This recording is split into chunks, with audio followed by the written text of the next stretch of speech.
वेदांत, काय नेमकं कारण आहे तुपकर आणि उद्धव ठाकरेंच्या या भेटीचं?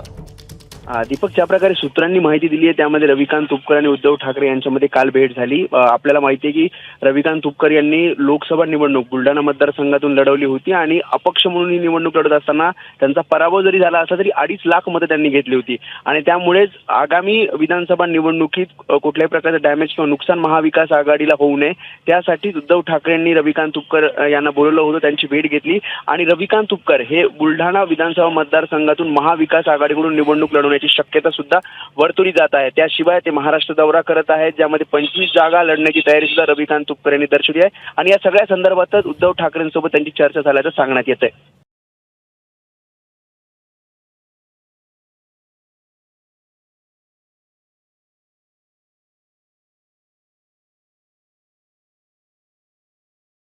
बाळासाहेबांच्या तमाम शिवसैनिकांना तुमच्या ह्या अनिश गाढवेचा, बाळासाहेबांच्या ह्या कडवट शिवसैनिकाचा आणि शिवसेनेच्या प्रवक्त्याचा मानाचा जय महाराष्ट्र. काल शेतकरी नेते रविकांत तुपकर यांनी शिवसेनेच्या पक्षप्रमुखांची मातोश्रीवर जाऊन भेट घेतली. या भेटीनंतर अनेक तर्कवितर्कांना उधाण आलं. रविकांत तुपकरांची आणि मातोश्रीवर भेट नेमकी कशासाठी? नेमका बुलढाण्याच्या राजकारणामध्ये नवीन कुठली समीकरणं जुळतायत? बुलढाण्यामध्ये नेमकं काय घडतंय? अनेकांच्या नजरा बुलढाण्याकडे वळल्या. कारण बुलढाण्यामध्ये शिंदे टोळीचे खासदार जाधव आणि गायकवाड आमदार या दोघांचं प्रस्थ उलथवण्यासाठी, लक्षात घ्या मला काय सुचवायचंय, या दोघांचं प्रस्थ उलथवण्यासाठी जी जी शक्य आहे ती सारी पावलं उचलणं आता गरजेचं आहे. याचाच हा एक भाग आहे, लक्षात घ्या. काल ज्यावेळेस रविकांत तुपकर मातोश्रीवर गेले, मीडियामध्ये अनेक बातम्या आल्या. त्यातली एक बातमी मी तुम्हाला दाखवेल देखील.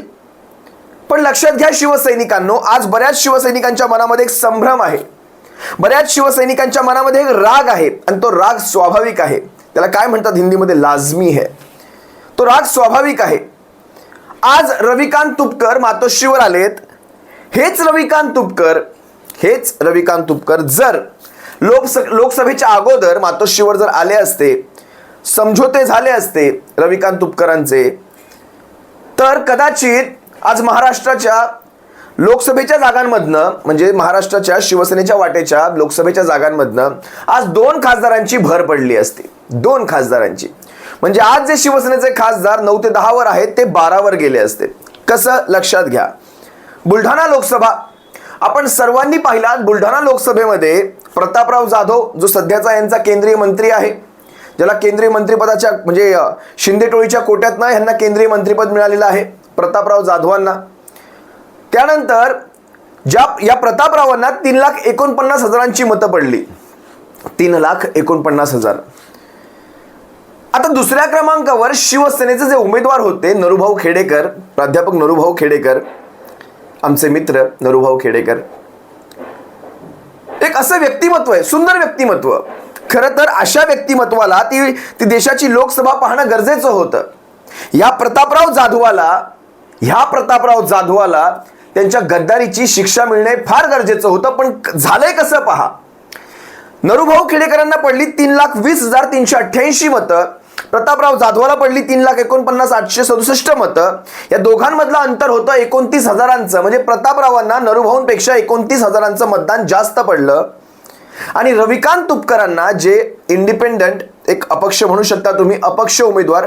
खरं तर रविकांत तुपकर हे स्वाभिमानी शेतकरी संघटनेचे किंवा शेतकरी संघटनेचे तुम्ही म्हणू शकता, शेतकरी नेते तुम्ही म्हणू शकता. विशेषतः एक तरुण नेतृत्व. त्यांची जन्मतारीख देखील मला वाटतं जन्मवर्ष त्यांचं 85चं आहे. महाराष्ट्राच्या वस्त्रोद्योग महामंडळाचे ते अध्यक्ष देखील राहिलेले आहेत. अशा या तरुण नेतृत्वाकडे, विशेषतः त्यांच्याकडे तरुणांचा कल जास्त असतो आणि शेतकऱ्यांचे प्रश्न आक्रमक पद्धतीने मांडण्यामध्ये त्यांचा हातखंड आहे. अनेकदा माध्यमांवर डिबेटमध्ये त्यांची आणि माझी समोरासमोर भेट झालेली आहे.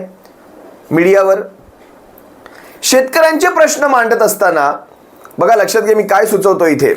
शेतकऱ्यांचे प्रश्न मांडत असताना आक्रमकता या सगळ्या गोष्टी ठीक आहेत, पण वेळ प्रसंगी ती राजकीय सूझबूझ दाखवणं हे देखील तितकंच गरजेचं असतं. फक्त आक्रमकता ही उपयोगाची नसते. राजकीय सूझबूझ, कुठे खाली यायचं, कुठे वर जायचं, म्हणजे काय म्हणतात, कुठे आपले झेंडे खाली घेचायचे आणि कुठे झेंडे फडकवायचे, हे लक्षात आलं तर राजकारणात माणूस टिकतो. आता त्यावेळेस जर खरंच जर तुम्हीही विरोधी मतांचे आहात, तर त्याच वेळेस जर खरंच ती जागा जर आपण लढवली नसती, तर आज शिवसेनेचा एक खासदार वाढला असता बुलढाण्यातनं. 20-29 हजारांच्या मताने बुलढाण्याचे नरूभाऊ खेडेकर पडले.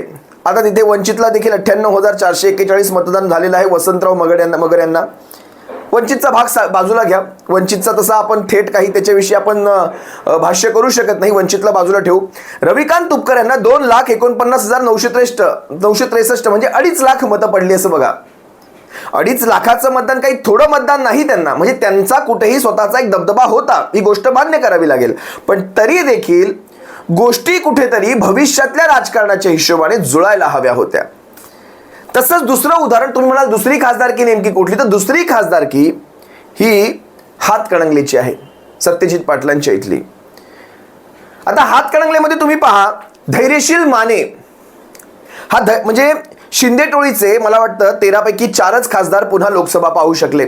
त्यात हा धैर्यशील माने आहे, मावळचे आप्पा बारणे आहेत, त्यानंतर प्रतापराव जाधव आहेत. असे 3-4च खासदार आहेत जे पुन्हा लोकसभेवर निवडून गेलेले आहेत.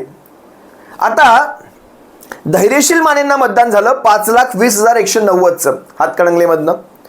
सत्यजित पाटलांना शिवसेनेचे उमेदवार, मशालीचे उमेदवार सत्यजित पाटलांना 5,06,764चं मतदान झालं. दोघांमधला फरक आहे 13,000चा. पहा आपल्या जागा कशा फरकाने गेल्या, 13,000चा हा फरक. अगदी तुम्हाला हातकणंगलेचं ते आठवत असेल, आजही मला तो दिवस आठवतो. हातकणंगले कधी प्लस कधी मायनस, कधी प्लस कधी मायनस, कधी प्लस कधी मायनस, असा जो त्याचा ते दोलनामय अवस्थेत होतं, तो पेंड्युलम त्याचा फिरत होता. वाटायचं हातकणंगले येईल, पण शेवटचे काही राऊंड हे पिछाडीवरच राहिले आणि आपण 13,000 मतांनी पिछाडीवर सुरुवातीपर्यंत आपली आघाडी आपण ती कायम ठेवली होती. आता हे 13,000चा हा फरक. आता इथे शेतकरी नेते कोण, राजू शेट्टी.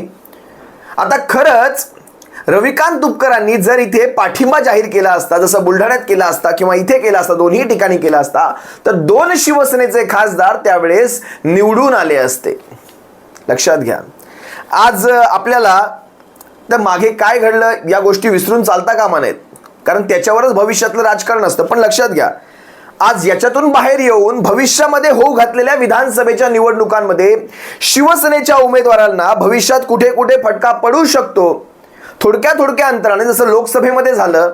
खरं तर हा जो फरक आहे 13,000, 12,000, 10,000 हा फरक खरं तर विधानसभांचा फरक आहे. लोकसभांचा फरक हा फार मोठा असायला हवा, तर वाटतं कुठेतरी होय पराभव झालाय. पण ज्यावेळेस 47 मतं, 10,000 मतं, 5,000 मतांनी पराभव होतो, तोही लोकसभांना, त्यावेळेस तो पराभव शिवसैनिकांच्या, आम्हा सर्वांच्या आणि पक्षाच्या जिव्हारी लागतो. आज शिवसेनेच्या पक्षप्रमुखांच्या मनामध्ये काय चाललंय मी नाही सांगू शकत, पण ते जे काही सांगतील, आता ह्या सगळ्या आज यांची भेट झालेली आहे, वरवर काय चाललंय त्याच्यामध्ये आतमध्ये काही त्याच्यातून काही भविष्यात नवी समीकरणं जुळणार आहेत का काही माहीत नाही. शिवसेनेचे पक्षप्रमुख याविषयी सर्व माहिती तुम्हा सर्वांसमोर देतील जर तसं काही असेल तर. पण तुर्तास ही सगळी समीकरणं देखील गरजेची आहेत. आपण 80% समाजकारण, 20% राजकारणाच्या गोष्टी करतो, त्यातलं हे 80% समाजकारण आपण सर्वत्र करतो, पण 20% राजकारणात आपण मागे राहतो. त्या 20% राजकारणाचा आता हा एक भाग आहे, हे तुम्ही लक्षात घ्या शिवसैनिकांनो. या 20% राजकारणात देखील आपल्याला कमी पडायचं नाही. 80%चं समाजकारण आपण 100%वर नेऊ, पण 20% राजकारण 120% म्हणजे 100 + 20 120%पर्यंत नेऊ. हे 20% राजकारण हे देखील झालं पाहिजे. पाहूयात आता तो आग्या मोहळ, ते काय त्याचा डायलॉग मला आठवतो, तो संजय गायकवाडचा डायलॉग, तो हम आग्या मोहळ है, हम अगर काट दे तो काय बाप को बाप नाही समजते, काहीतरी असा एक डायलॉग मारला होता घाणेरडा. हिंदी येते की नाही मला माहीत नाही, पण मराठी धड येत नाही. असो, या सगळ्यांना देशोधडीला लावायचं आहे शिवसैनिकांना. त्याचं मतदान देखील किती होतं माहिती आहे तुम्हाला, संजय गायकवाडाचं यांचं मतदान देखील मला वाटतं 63-64 हजारांचं 2019चं मतदान आहे. म्हणजे फार असा काही त्याचा बाले किल्ला आहे वगैरे अशातली कुठली गोष्ट नाही. 64 हजारांचं मतदान, तेही शिवसेनेचं मतदान आहे. त्यात शिवसेनेचं मतदान आहे. भाजपचं जरी बाजूला केलं, शिंदे टोळीचा आमदार म्हणून याचं स्वतःचं काही बाजूला केलं, तरी देखील निर्णायक मतदान हे महाविकास आघाडी म्हणून काँग्रेस, राष्ट्रवादी काँग्रेस, शिवसेना ह्यांचं जे एकत्रित मतदान होणार आहे. आणि सध्याचा जो आपला लोकसभेचा ट्रेंड आपण जर पाहिला बुलढाणा लोकसभेत ना, तर ही जागा सहजासहजी निवडून येईल. आणि त्यातही जर अशा ह्या संघटनांचे पाठिंबे मिळाले किंवा ह्यांची ही जी काही इंडिपेंडंट संघटना असेल, या संघटना जर शिवसेनेत भविष्यात विलीन होत असतील, तर बुलढाण्यामध्ये सर्वच्या सर्व जागांवर, बुलढाण्याच्या साहीच्या साही जागांवर, अगेल मेहकर असेल, देऊळगाव राजा असेल, बुलढाणा सिंदखेड राजा असेल, लोणार असेल, चिखली असेल, धामणगाव सगळीच्या सगळीकडे शिवसेनेचा भगवा बुलंद होईल. आणि त्यासाठी ही एक चाचपणी आहे. पाहूयात नेमकं भविष्यात बुलढाण्याच्या राजकारणामध्ये असेल किंवा कोल्हापुराच्या राजकारणात त्याचा काही फरक पडतोय का, हातकणंगलेमध्ये काही फरक पडतोय का, पाहूयात. काही गोष्टी आपण वेळेवर सोडूयात. तुर्तास तुम्हा सर्वांची रजा घेतोय. सप्रेम जय महाराष्ट्र बाळासाहेबांच्या शिवसैनिकांनो. काळजी घ्या. जय महाराष्ट्र.